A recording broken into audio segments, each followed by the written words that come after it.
So I'm Ashley Becker, and unlike probably most of the people up here, my knowledge in early childhood is probably this much.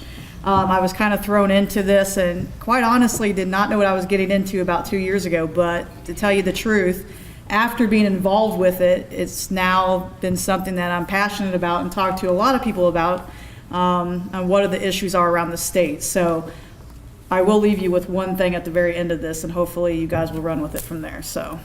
All right, so there's been a lot going on. Kathy mentioned the Children's Cabinet EC Workforce Project. I think that is a lot of what many of us up here are doing nowadays. We are constantly behind the scenes in meetings and subgroups working on your behalf. We are currently partnering with IBHE and INCRA and working to align some of these pathways that Kathy was talking about. The community colleges specifically have been charged for probably over a year now of really trying to make their credentials stackable. We know that we have students who start in certain areas, they get the credential, they leave, they don't complete, they don't finish, they don't go on. So we know we need to make some sort of incentives there. So one of the things that we charged them with about a year ago was trying to make their degrees stackable so the students were hitting milestones as they progress through. We're currently working on some of those strategies between the transitions with the credential levels. With the new competencies that have come out, this is a task that we have taken on, and thankfully Stephanie was able to have some funding to hire 2 of your very own retired consultants with Diane and Wendy over here, one of them looking very tan, I might say. So they have been helping a lot. If you are from a community college, I am sure you have spoken with them already. So we are very thankful that we've been able to get some funding. IBHE was able to help support that, and we're working towards that transition between the credential levels to make sure that we're continuing that pathway. Working with both the 2-year and 4. I don't think there's ever a meeting that I go to. Stephanie goes to a lot more of these meetings than I do, but if I'm there, Stephanie's always there. So I know that we are working from both boards on trying to ensure that there is, a good, concise, everybody's articulating, everybody's ensuring that the communication is going on between the 2 and 4. And we do this a lot through the II, which is the Illinois Articulation Initiative, and the panel work we do through the ECE panel. So we ensure that there's a smooth transition. We work on the 2+2 agreements. We work on trying to find courses that could get IAI codes to try to help that seamless transition. And then we're also leading some of the discussion around the implementation of these competency-based assessments. This is a hot topic everywhere, not just this field. So we are trying to find ways that we can award credit for those who might not have credit elsewhere. Maybe they've been working in this field for 24 years, maybe not have some of the credentials that are there, but doesn't mean that they don't know what is being taught. So how do we get some of those experiences, give them college credit for that? So we are currently working on that and trying to figure out where that all plays into this.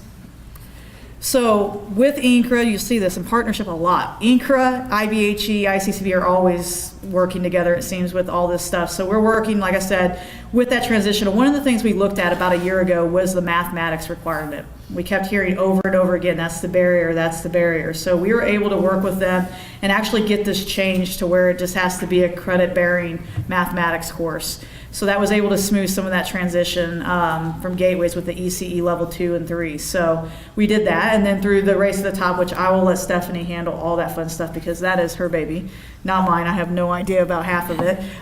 So we worked to do that and promote some more articulations through that as well. So the next step in the work is really to fully transition for the community colleges into the Gateways credentials, making sure that the language in our programs, the benchmarks, they all align to these new credentials, even though we are not held to them. From the community college standpoint, and this is kind of where I will leave you going into my final comments, we put a charge out to the community colleges a few months ago, and I know it's a lot of work. I know that we technically don't have to really align because it's really for the 4-year.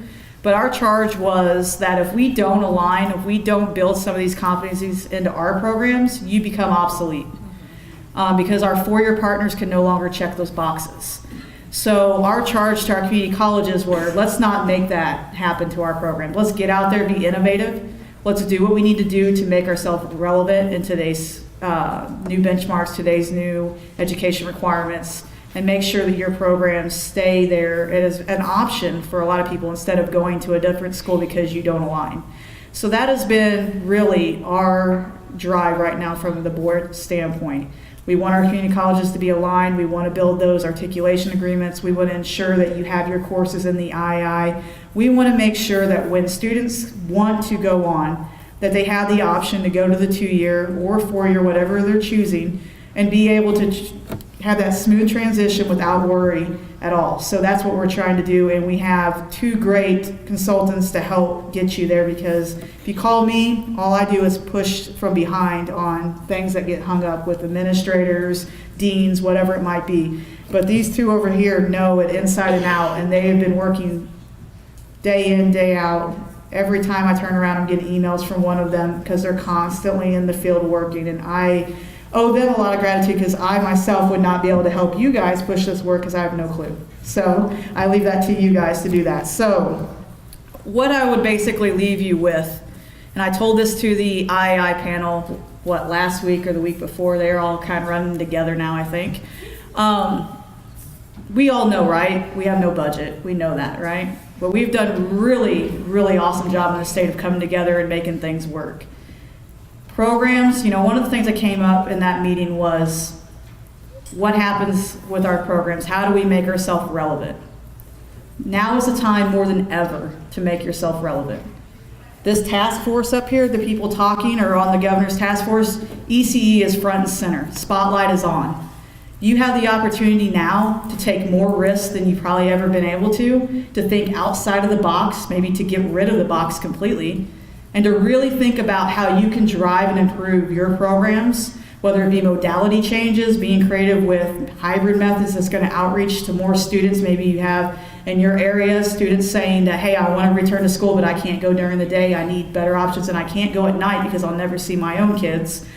You have options. And I know from the board standpoint, we will support you in every which way we can to ensure you're there. One of the things that the II panel is doing is they are actually building a new descriptor. The ESL endorsement got brought up, and that's one of the hot topics. I think Harper and City Colleges both have called about that, and I know City Colleges is one of them that's launched it, and we're supportive of it. Try it. If it doesn't work, so what? You tried. I think at the time that we're in, now is the time to be creative. Now is the time to really make your mark and set yourself apart. So with that being said, and that's pretty much my spiel on this,